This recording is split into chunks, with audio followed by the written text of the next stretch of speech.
다니엘 6장 3절에서부터 14절까지 한결같은 믿음의 사람.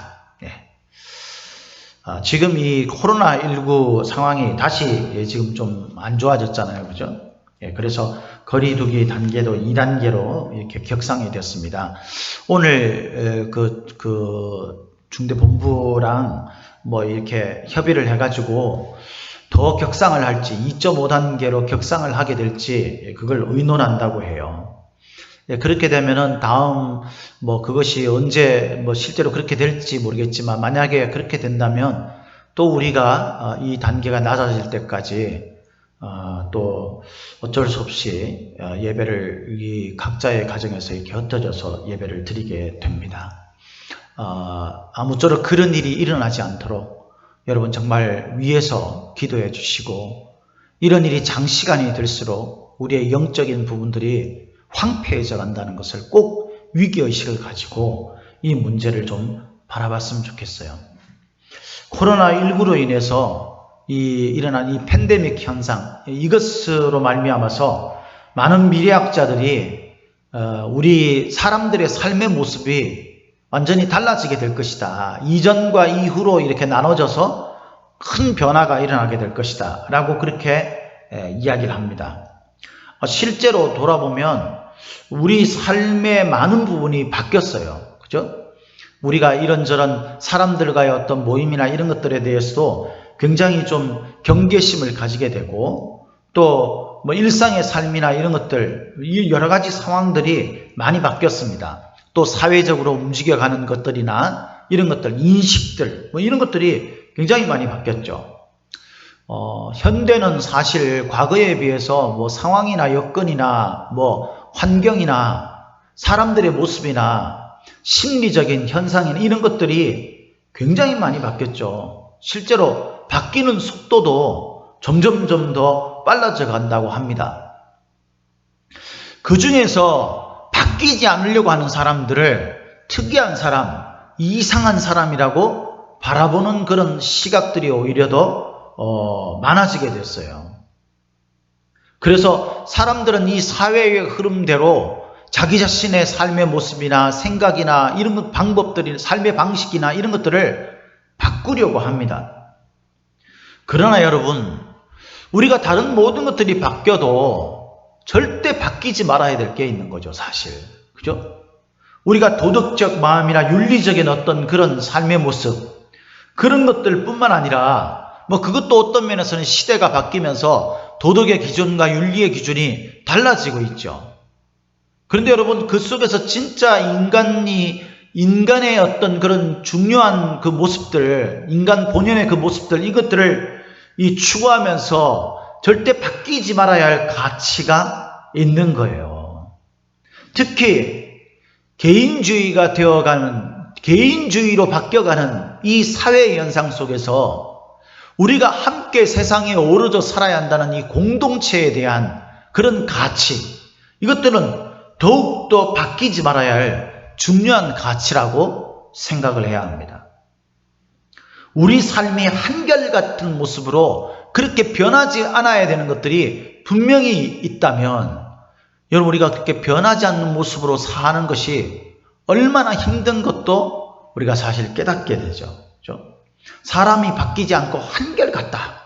이게 진짜 힘든 일이잖아요. 그게 정말 쉽지 않아요.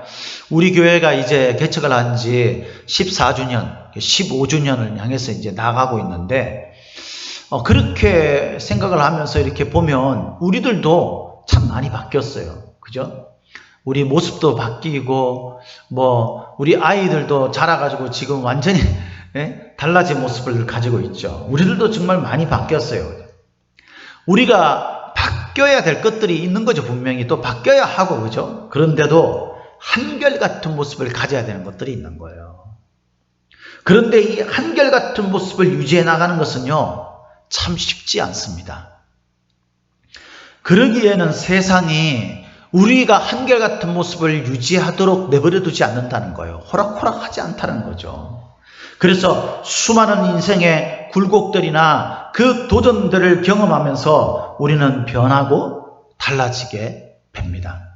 그러나 반드시 한결같은 모습을 보여야 하는 것이 저와 여러분들에게는 있어요. 오늘 우리 본문을 통하여서 성도들, 하나님을 믿는 성도들의 삶에서 믿음만큼은 한결같아야 한다. 이 믿음만큼은 절대 변해서는 안 된다라는 사실에 대해서 좀 함께 은혜를 좀 나눴으면 합니다. 요즘같이 코로나19로 인해서 우리의 믿음을 지켜가기 힘든 이 시기에 우리의 믿음을 고수하고 그 믿음을 붙잡고 나아가는 믿음의 삶의 가장 중심이 되고 가장 중요한 가치가 되는 그런 우리 신앙의 삶, 이 믿음의 모습은 절대 바뀌지 말아야 하는 것이죠. 우리의 믿음의 모습이 바뀌지 않는다는 것은요, 그 믿음에 관해서 우리에게 가르쳐주는 교과서, 하나님의 말씀, 이 말씀이 변하지 않는 것과 마찬가지여야 합니다. 내가 살아가는 삶 속에서 내게 일어나는 상황과 여건에 따라서 하나님의 말씀의 해석이 변질되고 바뀌어진다면 그것은 분명히 문제가 있는 것입니다. 하나님의 뜻과 상관없이 내 뜻에 따라서 그것을 바꾸고 달리 해석하게 된다면 그건 문제가 되는 거죠. 신앙의 삶을 산다면, 우리가 참된 성도의 삶을 산다면요, 하나님이 말씀하시는 그 말씀대로의 올바른 믿음을 가지고 변하지 않는 그 신앙을 추구하면서 살아야 되는 줄 믿으시기를 예수님의 이름으로 축복합니다. 근데 우리가 이렇게 신앙의 삶, 그런 삶이 변하지 않는 삶을 살기 위해서는요, 우리가 좀 우리 자신이, 우리 자체가 좀 한결같은 삶을 살아야 돼요. 오늘 본문에는 이 한결같은 삶을 사는 사람이 등장하고 있죠. 그 사람이 누굽니까? 다니엘입니다. 다니엘. 사실 이 다니엘은요, 대단한 사람이에요. 돌아보면. 왜 그렇습니까? 다니엘이 오늘 말씀에 보면 6장 1절에 이 때가 언제냐면요, 다리오 왕 때라고 되어 있어요. 그죠? 다리오 왕. 이 다리오 왕은요, 사실 이 다니엘이 포로로 잡혀갈 때는 그 이스라엘을 침략해서 그 포로로 끌고 왔던 나라가 무슨 나라입니까? 바벨론이죠, 바벨론. 그리고 이 그 다니엘이 발탁이 돼서 그 총리로서의 역할을 감당했던, 그렇게 하도록 그 직위를 세웠던 그 왕이 누굽니까? 바벨론의 느부갓네살 왕이에요. 바벨론의 느부갓네살 왕인데, 느부갓네살 왕 때도 다니엘은요, 느부갓네살에게 인정을 받는 사람이었어요. 그죠? 그리고 그의 아들이었던 벨사살, 하나님을 모독하고 그랬던 그 벨사살 왕도 다니엘의 능력과 다니엘의 그 어떤 영적인 힘, 이것들을 인정하고 그를 신뢰하게 됩니다. 그런데 지금 이 다리오 왕은요, 바벨론의 왕이 아니에요. 바벨론 제국이 무너지고 그 바벨론 제국을 무너뜨렸던 메데파사, 오늘날로 따지면 페르시아죠. 이 메데파사 왕이에요. 이 다리오 왕이. 그러니까 왕이 바뀌어도 다니엘은요, 변함없이 신뢰받는 사람이었어요. 그런데 그 정도가 아니라 오늘 말씀에 의하면 제국이 바뀌는 겁니다. 나라가 바뀌어요. 바벨론이 몰락하고 메데파사 나라가 등장을 하는 그 나라에서도 다니엘이 보면 여전히 뭐하고 있냐면요, 총리가 되어 있습니다. 총리. 그리고 다리오 왕의 신뢰를 받고 있는 것을 우리가 볼 수 있어요. 그걸 어떻게 볼 수 있습니까? 마지막 절에 보니까 이 다니엘이 위기에 빠졌을 때에 왕의 모습이 나오죠. 14절. 그에 보니까 이렇게 돼 있어요. 왕이 이 말을 듣고 그로 말미암아 심히 근심하여 다니엘을 구원하려고 마음을 쓰며 그를 건져내려고 힘을 다하다가 해가 질 때에 이르렀다. 다리오 왕이 다니엘을 얼마나 신뢰하느냐 하면, 다니엘이 이렇게 모함을 받아가지고 막 공경에 처해 있으니까 다리오 왕이 지금 안절부절하는 거예요. 그래서 그를 구해내려고 막 몸부림을 치고 있는 겁니다. 그 정도로 신뢰받는 존재가 있었다는 거죠.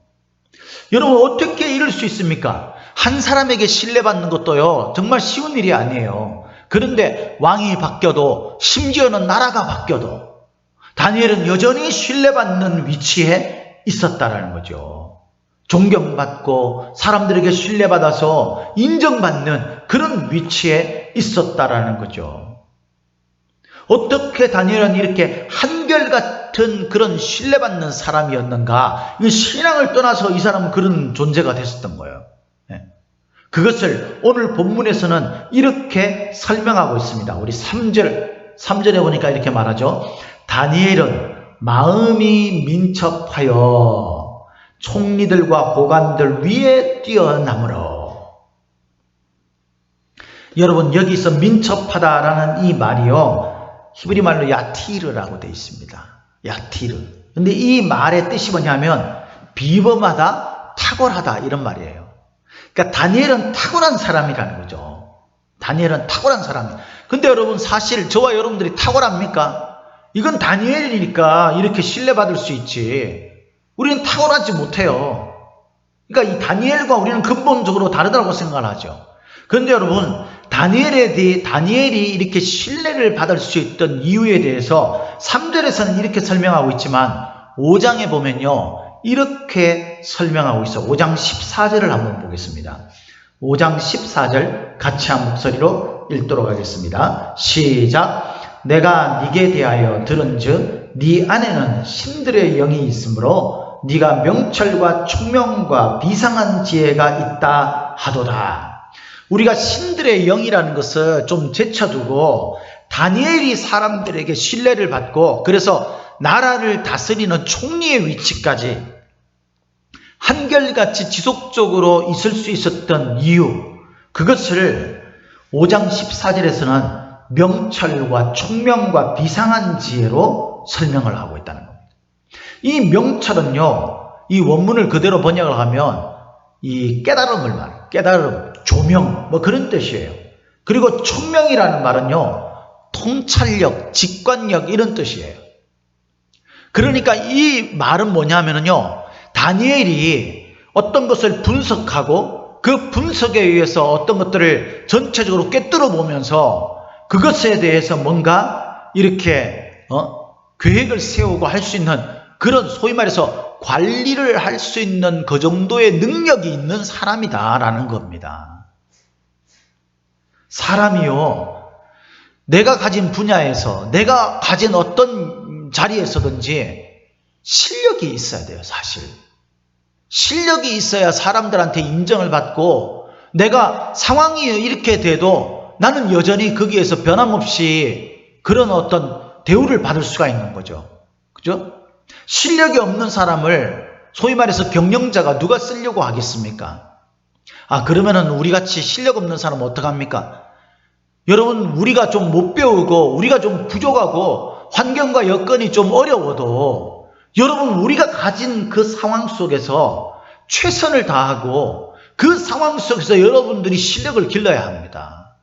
그럴 때 여러분, 우리가 좀 삶을 살아오면서 좀 못 살았던 부분들이 있더라도 지금이라도 우리가 좀 깨어서 좀 근신하면서 내가 진짜 내가 처한 이 환경 속에서라도 내가 좀 최선을 다하고 좀 내가 좀 실력을 가질 수 있는 사람이 되어야 되겠다. 내가 하는 일에 좀 전문가가 되어야 되겠다. 이런 생각을 가지고 여러분 삶에 좀 충실히 사시길 바라요.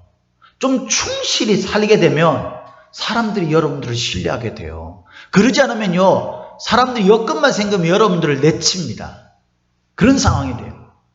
그래서 여러분, 저와 여러분들이 좀 한결같이 좀 뭔가 여러분들이 가지고 있는 특징적인 실력들이 좀 있어서 사람들에게 좀 신뢰받는 사람이 되어야 돼요. 네? 뿐만 아니라 다니엘은요, 이런 직관력이나 통찰력, 이런 명철, 지혜 이런 것들 뿐만 아니라 다니엘이 사람들에게 신뢰를 받을 수 있었던 아주 중요한 요인이 하나 있었어요. 이거는 믿는 사람이 아니라 누구든지 가질 수 있는 거예요. 그게 뭔지 오늘 말씀에서는 이렇게 설명하고 있어요. 우리 4절을 우리 같이 한 목소리로 읽도록 하겠습니다. 4절 시작. 이에 총리들과 고관들이 국사에 대하여 다니엘을 고발할 근거를 찾고자 하였으나 아무 근거, 아무 허물도 찾지 못하였으니 이는 그가 충성되어 아무 그릇됨도 없고 아무 허물도 없음이었더라. 여러분, 오늘날의 정치인들을 보면 우리가 믿을 수가 없죠. 네? 그 사람들이 말하는 그 모든 것들 가운데서 우리가 얼마나 신뢰할 수 있겠어요? 세상에서 신뢰감에 대한 측정을 할 때에 가장 낮은 자리에 있는 사람들 중에 하나가 정치인이라고 그랬죠. 안타깝게도 오늘날에는요, 기독교인들도 그렇게 되어 간다고 세상이 지탄을 하고 있지 않습니까? 그 이유가 뭡니까, 여러분? 우리가요, 수많은 허물들을 가지고 있는 거예요. 사람들이 우리를 눈여겨 딱 살펴보는데 우리가 얼마나 거짓되고, 우리가 얼마나 설렁설렁하고, 우리가 얼마나 자기 이익만 쫓아서 사는 사람인지, 사람들이 우리의 허물을 찾으려고 할 때 찾아지는 게 너무 많은 겁니다. 그러니까 기독교인들 교회를 신뢰할 수가 없는 거예요. 예. 곳곳에서 나오는 뉴스들이요, 자기가 말한 것에서 책임질 수 없는 그런 어떤 말들, 이런 것들이 그 교회와 성도들, 목회자들의 삶을 대변하고 있는 것처럼 그렇게 지금 모양으로 되어가고 있으니까 교회나 성도가 신뢰를 잃어가는 게 어떤 면에서는요, 안타깝지만, 가슴 아프지만 당연한 게 돼버린 거예요. 우리가 한결같이 세상에 사람들에게 신뢰받는 사람이 되려면요, 여기에서 그런 표현은 없지만 이 말들을 종합해보면 첫째, 성실해야 돼요, 여러분. 네?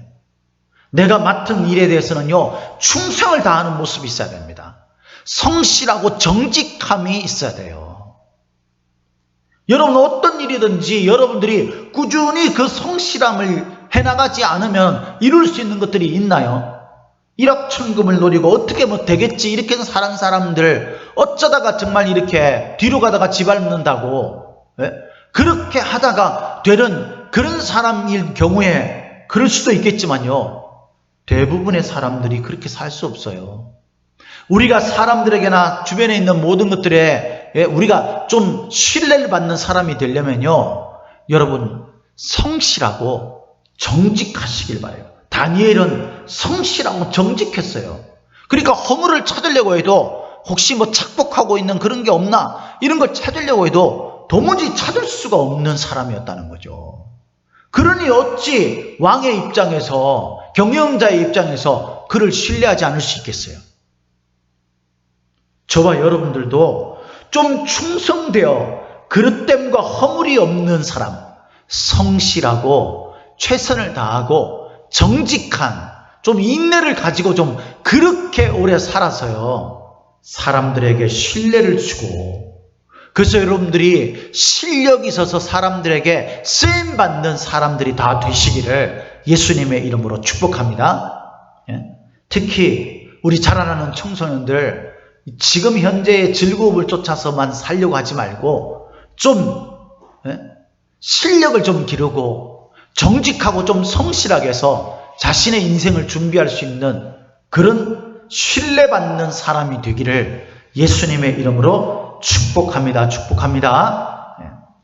그런데 여러분, 우리가 이렇게 좀 충성되이 살고 좀 성실하고 정직하게 살려고 해도요, 문제는 뭐냐면 세상이, 악한 마귀가 우리를 그렇게 내버려 두지 않는다는 거예요. 오늘 본문에 보니까 이 악한 마귀가 어떻게 해요?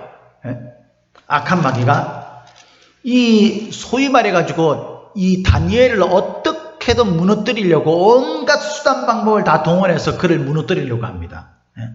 주보에 제가 좀 잘못 적혔는데, 구절을 좀 잘못 적었는데, 우리가 4절 5절에 보니까 이렇게 이야기합니다. 한결같기에는 걸리는 것이 너무 많습니다 해서 제가 25절 29절이라고 적어놨는데 잘못 적은 거예요.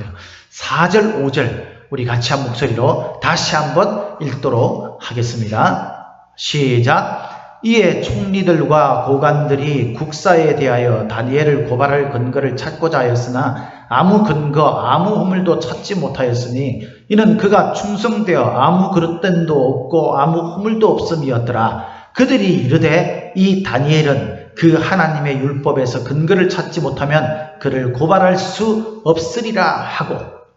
여러분, 고관들이 다니엘이 잘 나가는 거 보니까 배 아파서 못 사는 거죠. 그래서 그를 내버려 둘 수 없는 거예요. 사람이요, 성실하고 충성되이 살아서 사람들에게 인정받기 시작하면요, 주변의 시기심 때문에 우리가 억울한 일을 당할 수도 있어요. 분명히 우리가 올바른 삶을 살려고 하면요, 악한 마귀나 세상은 우리를 그렇게 살도록 내버려 두지 않습니다. 우리가 좀 신실하게 신앙생활 하려고 하면 있잖아요, 세상이 우리를 그렇게 신실하게 신앙생활 하도록 내버려 두지 않아요. 악한 마귀가 어떻게든 우리의 믿음을 흔드는 일을 합니다. 코로나19로 인해서 우리의 신앙생활이 이렇게 흔들리는 것도 어떤 면에서는요, 우리에게는 함정인 거죠. 예? 우리가 신실한 믿음을 지켜가는데 이런 문제가 팍 부딪혀 오게 되면 우리의 믿음을 한결같이 지켜가기가, 우리의 신뢰를 한결같이 이루어가기가 힘들어지는 거예요. 이 사람들은 다니엘을 고발할 근거를 찾으려고 했는데 찾을 수가 없어요. 그러니까 포기했습니까? 포기하지 않았어요. 악한 마귀는요, 성도들을 무너뜨리고 넘어지게 하는데 절대 포기하지 않아요. 여러분은 어떻게 되겠지, 그렇게 아니란 생각을 가지면 안 돼요. 우는 사자와 같이 광명한 천사처럼 틈만 나면 우리의 빈틈을 노리고 우리를 무너지게 만드는, 대담하게도 그 악한 마귀는요, 예수님에게도 시험거리를 줘서 예수님을 무너뜨리려고 도전했던 자 아닙니까?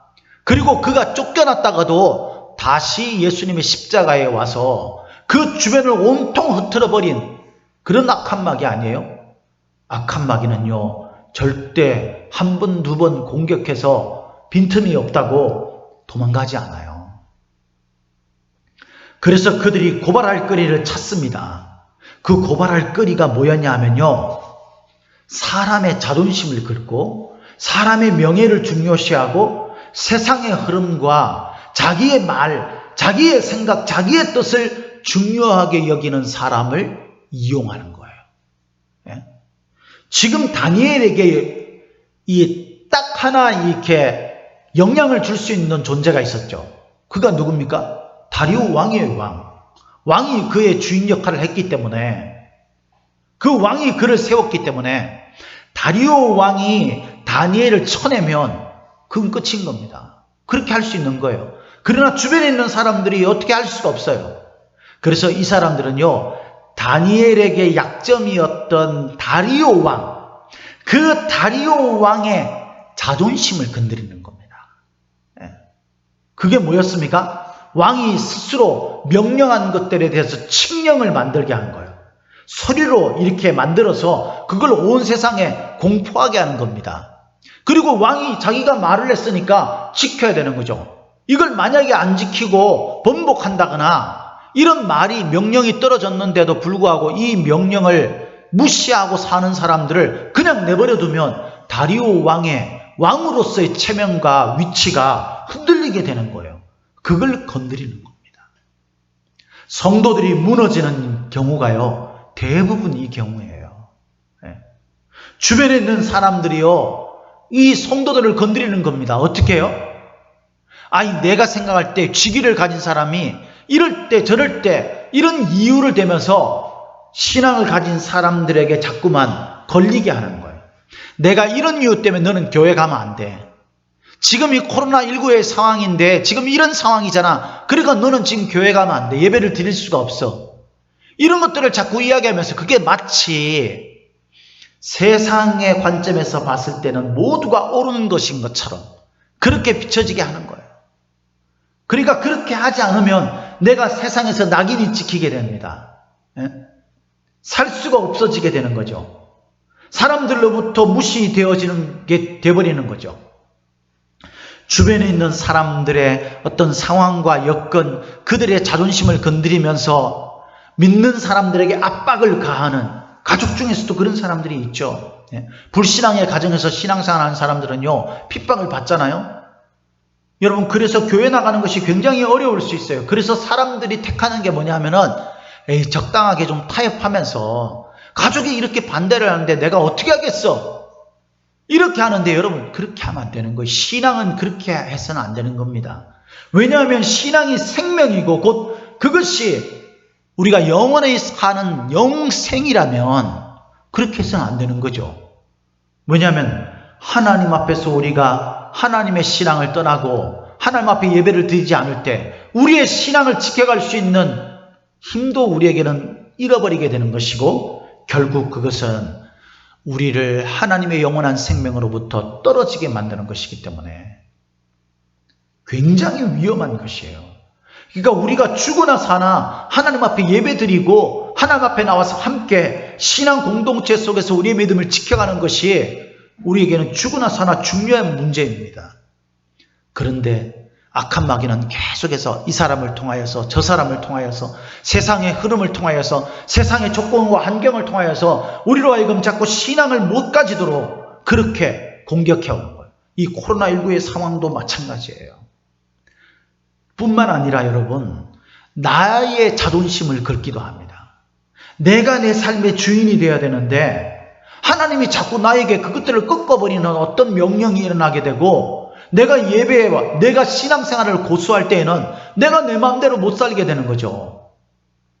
나는 내가 열심히 해가지고 내 삶을 내가 개척해 나가고 그래서 내가 누리면서 살고 싶은데, 신앙생활 하면 하나님은 자꾸 그것들을 제한시키고 막 이렇게 하는 것들이 많은 거예요. 그러니까 못 견디는 거야. 에이, 내가 이런 이야기를 들으면서까지 교회를 다녀야 돼? 내가 이런 것들을 포기하면서까지 교회를 다녀야 돼? 내가 왜 그래야 돼? 나의 자존심, 나의 명예, 내 뜻, 내 생각, 내 주장이 자꾸만 나로 하여금 하나님 앞에서 변하지 않는 신뢰의 모습을 가지게 하는 데 있어서 방해를 하는 겁니다. 악한 마귀는 한 번으로 그치지 않습니다. 반복해서 지속적으로 끈질기게 나의 주변과 내 자신의 마음속에 일어나는 생각들을 통하여서 나를 자꾸만 걸리게 하는 거예요. 괴롭히는 거예요. 무너지게 하는 거예요. 우리 신앙이 제대로 서지 못하도록 하는 거예요. 우리가 재능이 있고 이 다니엘처럼요, 지혜와 명철이 있다고 이 문제를 해결할 수 있을 것 같습니까? 못합니다. 존 맥스웰 목사님이 쓴 재능만으로 충분하지 않다라는 책에 보면 이런 글이 있어요. 재능이 있으면 금세 두각을 나타낼 수 있지만 훌륭한 인격을 기르지 않으면 초반의 우위는 오래가지 않습니다. 훌륭한 인격이 없으면 재능은 결국 무너져 내립니다. 왜 그럴까요? 사람은 자기 인격의 한계 이상으로 자라지 못하기 때문입니다. 재능이 뛰어난 사람은 가끔 지름길로 가고 싶은 유혹에 시달립니다. 그때 인격이 그 유혹을 뿌리치게 해줍니다. 그랬어요. 참 일리 있는 말이에요. 그죠? 우리가요, 재능이 있고 뛰어난 사람들은요, 자꾸 그 재능과 이런 것들이 그 사람의 앞길을 평탄하게 탄탄대로로 만들어주는 것 같아요. 그래가지고 이 재능이 더욱더 잘 발휘될 수 있는 세상의 수단과 방법을 다 동원해서 빨리 내가 하고자 하는 일들을 이루려고 합니다. 그런데 여러분, 인격이 형성되지 않은 사람은요, 이것들로 인해서 악한 마귀가 쓰는 잘못된 거짓과 부당한 불의의 그 방법들을 써서라도 내 재능과 재능이 그곳에 쓰이도록 그렇게 하고야 만다는 거예요. 그래서 인격이 주님 안에서 길러지지 않으면요, 이것들을 제어할 수가 없어요. 그래서 여러분, 똑똑한 사람들이 범죄를 더 저지를 수 있는 거예요. 완벽하게 자꾸 저지르려고 하는 거예요. 어리숙한 사람은요, 사실 사기도 못 쳐요. 똑똑한 사람 있잖아요. 머리 회전이 빠르고 이런 사람들이 사기도 치고 막 이러면서 거짓말도 하고 막 이러는 거지. 그래서 여러분, 우리 삶에는요, 내 삶을 제어하고 통제할 수 있는 그런 잘 형성되어 있는 인격이 있어야 돼요. 인격이. 그런데 여러분, 더욱 중요한 것은 이 인격이 우리를 끝까지 보장해 주지 못한다는 거예요. 왜냐하면 사람은 원래부터요, 흔들리지 않는 신뢰를 줄 수 없는 사람들이에요. 왜 그렇습니까, 여러분? 로마서 6장 17절에 우리가 너무나 잘 아는 말씀이 나오지 않습니까? 우리는 원래부터가 뭐예요? 죄의 종이에요. 죄의 종. 죄가 말하면 그것에 따를 수밖에 없는 종의 위치에 있었던 존재인 거예요. 사람은 원래 죄의 본성을 가지고 그 죄의 종으로 살던 존재예요. 그렇기 때문에 죄가 우리를 미혹하고 우리에게 명령하게 되면 우리는 그것에 끌려갈 수밖에 없는 존재인 거예요. 그리고 여러분, 에베소서 2장 3절에도 이렇게 말하지 않습니까? 전에는 우리도 다 그 가운데서 우리 육체의 욕심을 따라 지내며 육체와 마음에 원하는 것을 하여 다른 이들과 같이 본질상 진노의 자녀이었더니, 우리는 본질상 하나님 앞에 진노를, 우리의 불의 때문에 진노를 받을 수밖에 없는 자녀들이에요. 왜? 우리는 육체의 욕심을 따라서 육체와 마음이 원하는 것을 따라 하는 그런 본성을 가지고 있는 존재이기 때문에. 그래서 여러분, 우리의 인격이라는 것은요, 그런 본질적인 것들을 가지고 있는 인격이에요. 그러니까 이게 끝까지 지속되리라고 장담을 할 수가 없는 것입니다. 어떤 상황, 어떤 처지가 되면요, 언제든지 그것이 바뀔 수 있는 것이 되어버리는 거예요. 그래서 믿을 만한 사람들에게 배신당하는 경우, 그런 경우예요. 오래전부터 내가 신뢰하고 믿었던 사람이었는데 어느 날 그 사람에게 내가 배신을 당하는 경우가 있죠. 예? 세상은요, 여러분, 절대 믿으면서 끝까지 가는 존재, 그렇게 생각해서는 안 돼요. 그래서 시편 저자도 시편 41편 9절에 이렇게 고백합니다. 내가 신뢰하여 내 떡을 나눠 먹던 나의 가까운 친구도 나를 대적하여 그의 발꿈치를 들었나이다. 내가 정말 저 친구는 내가 철석같이 믿는 친구야. 저 친구는 내가 죽을 때까지 끝까지 함께 갈 수 있는 친구야. 택도 없는 소리 마십시오. 그런 세상에 사람은 없어요. 그렇다고 사람들을 의심하면서 살라는 게 아니죠. 사람의 본성이 원래 그렇다라는 거예요. 그래서 사람 너무 믿고 살면 안 돼요, 여러분. 예? 시편 72편 5절에 그래서 시편 저자는요, 이런 결론을 맺어요. 주 여호와여, 주는 나의 소망이시오 내가 어릴 때부터 신뢰한 이신이다. 우리가 유일하게 믿고 신뢰할 수 있는, 그 신뢰가 흔들리지 않고 한결같이 갈 수 있는 대상은요, 하나님밖에 없어요. 하나님밖에 없는 줄 믿으시기를 예수님의 이름으로 축복합니다. 우리 가장 가까운 사람요, 여러분, 사람이에요, 사람. 그들이 나빠서가 아니라 원래 우리가 그런 거예요. 그 사람뿐만 아니라 나도 그런 거예요.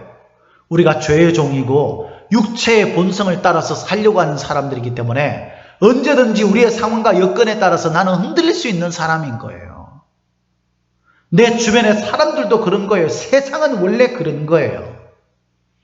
그래서 여러분, 저와 여러분들은 잠언서의 솔로몬이 이렇게 우리들에게 권면한 그 말씀을 마음속에 깊이 묵상하면서 살아야 돼요. 그것이 뭡니까? 잠언 3장 5절 말씀에 이렇게 말합니다. 너는 마음을 다하여 여호와를 신뢰하고 내 명철을 의지하지 말라. 할렐루야. 자기 믿고, 자기 힘 믿고, 자기 배경 믿고, 자기 주변에 내가 믿는 사람 믿고 그렇게 살지 말아요. 우리가 믿을 만한 분은 오직 살아계신 우리 하나님밖에 없어요. 다니엘은 자신을 죽일 수도 살릴 수도 있는 사람이 당시에는요, 세상의 눈으로 봤을 때는 다리오 왕이에요. 다리오 왕. 그죠?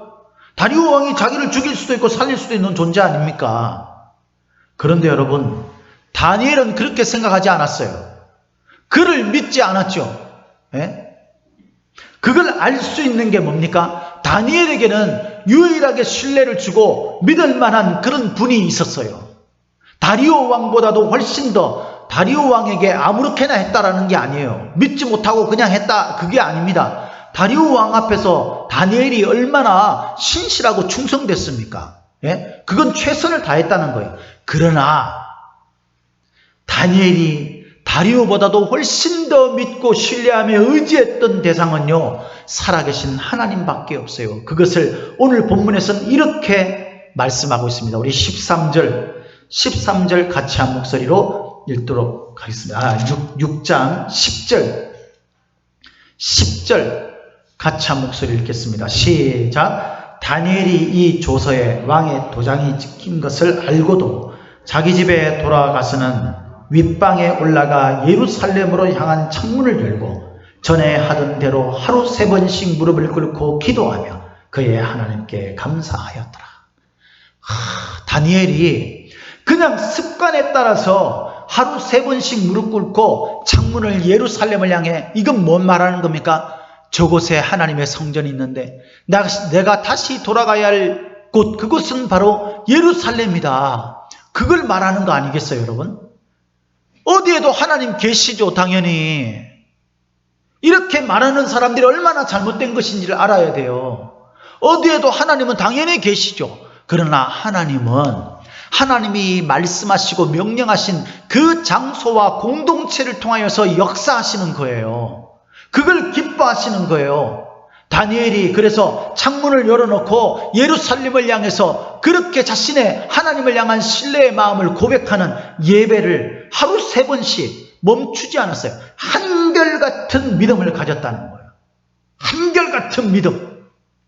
저와 여러분들도 한결같이 이곳에 나와서 이 함께하는 교회 이 예배당에 나와서 하나님 앞에 예배드리는 것이 우리의 꿈에도 소원이요, 하나님이 나에게 말씀하신 하나님의 명령이다. 그래서 내가 사모하고 원하는 장소, 귀한 시간이라고 생각해야 돼요. 이곳에 나와서 예배드리는 것이요. 그런 마음을 가지고 해야 됩니다. 다니엘은 다리오 왕보다 하나님을 더 신뢰했어요. 그러니까 다리오 왕이 도장을 찍어서 이걸 명령했어요. 그걸 지키지 않는 사람들은 사자굴 속에 집어넣겠다. 이렇게 했는데도 불구하고 그것을 알면서도, 다시 말해서 자신이 죽을 줄도 알았어요. 근데 그것이 중요하지 않았어요. 왜? 다니엘은 어릴 때부터 해왔던 하나님께 드리는, 하나님을 신뢰하는 그 믿음이 변함이 없었기 때문에. 저는 이 말씀을 읽으면서 그런 생각이 확 들었어요. 다니엘이 나라가 바뀌고 왕이 바뀌고 심지어는 나라가 바뀌는데도 어떻게 한결같이 충성되고 성실하게, 주변에서 사람들이 아무리 공격하려고 찾아봐도 흠을 찾아볼 수 없을 정도로 정직하고 성실한 삶을 살 수 있었을까?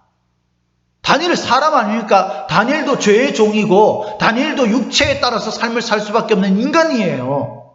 그런데 다니엘은 어떻게 한결같이 왕이 바뀌고 심지어는 나라가 바뀌어도 성실과 정직을 이루어가는 한결같은 삶을 살 수 있을까? 그래서 사람들에게 한결같은 신뢰를 줄 수 있었을까? 다른 게 아닙니다. 그것은 다니엘이 한결같으신 하나님을 한결같은 믿음으로 섬기고 바라봤기 때문이에요. 할렐루야. 사람이 한결같을 수 있는 이유는요, 다른 것 때문이 아니에요. 한결같은 신앙 때문이에요. 우리가 진짜 신앙을 내 마음속에 가지고 있다면요, 한결같은 신앙을 가질 수밖에 없어요. 주변에서 아무리 위협이 오고 주변에서 아무리 어려운 환경들이 우리로 하여금 하나님 앞에서 이 신실한 믿음을 지키지 못하게 방해한다 할지라도 하나님을 더 두려워하고 하나님을 더 의지하고 신뢰하는 사람은요, 그 속에서 내가 죽으면 죽으리라는 믿음으로 하나님 앞에 신앙을 지키죠. 우리 믿음이 왜 흔들리고 우리 믿음이 코로나19 때문에 내 믿음이 약해져서 왜 그럽니까? 하나님만이 나의 참된 믿음의 대상, 그분만이 나의 진정한 신뢰의 대상이라고 생각하지 않기 때문이에요. 다른 어떤 변명도 우리가 할 수 없어요. 지금 상황이 그러니까 여러분 그렇게 핑계대지 마세요. 우리 믿음이 하나님을 향해 있지 않기 때문이에요. 여러분, 하나님은 천지 만물의 주권자이셔요. 그분이 참된 통치자이시오. 느부갓네살 왕도, 벨사살 왕도, 메데파사의 다리오 왕도 세웠다가 패하기도 하시고 살리시기도 하시고 죽이시기도 하시는 게 그 왕들이 아니에요. 하나님만이 하실 수 있는 거예요. 하나님이 그런 권한을 줬기 때문에 그 왕들이 그렇게 할 수 있었던 거죠. 다니엘은요, 그 사실을 분명히 이야기했어요. 김서택 목사님이 쓴 광야에서 인도하신 하나님이란 책에 이런 말이 나옵니다. 인간은 여러 가지 문제를 놓고 두려워합니다. 빚쟁이, 생활고, 직장 상사, 너무 올라버린 집값 때문에 쫓겨날 것을 두려워하기도 합니다. 그러나 이런 것들은 정말 아무것도 아닙니다. 이 세상에서 우리가 가장 두려워해야 할 분은 하나님입니다. 하나님이 인간의 교만과 불순종에 대해 진노하고 계십니다. 오직 단 하나의 피할 길은 그리스도의 십자가 뿐입니다. 그랬어요. 세상에 어떤 상황이 있다 할지라도 다니엘은 주변의 어떤 방해와 위협에도 하나님을 향한 예배를 멈출 수 없어요. 다니엘은 한결같은 믿음을 가졌기 때문에 한결같이 신뢰의 삶을 살 수 있었던 것입니다. 이 땅의 교회와 성도들이 한결같이 신뢰받는 존재였으면 좋겠습니다. 저와 여러분들이 사람들에게나 이 세상에게나 우리가 한결같이 서로 신뢰를 주고 신뢰를 받을 수 있는 사람이었으면 좋겠어요. 세상에서 악한 마귀는요, 온갖 방법을 다 동원해서 우리의 믿음을 흔들려고 합니다. 우리의 신뢰를 흔들려고 해요. 흔들리는 믿음은 성도들에게 동일한 삶의 모습을 가질 수 없게 만들어요. 우리가 믿는 하나님이 어떤 분입니까, 여러분? 우리가 진짜 믿음을 가지고 우리가 믿는 하나님이 진짜 어떤 분이라는 사실을 우리가 알고 있다면 그 하나님이 어떤 분이세요? 언제나 동일하시고 유일하신 창조주요 통치자며 심판주가 아닙니까? 이 한결같은 믿음이 세상에서 한결같은 신뢰를 주는 믿음의 사람이 되게 하는 것입니다. 우리 성도들이 한결같은 믿음의 사람들이 되어서 한결같이 믿을 수 있는 사람이 되기를 예수님의 이름으로 축복합니다. 축복합니다.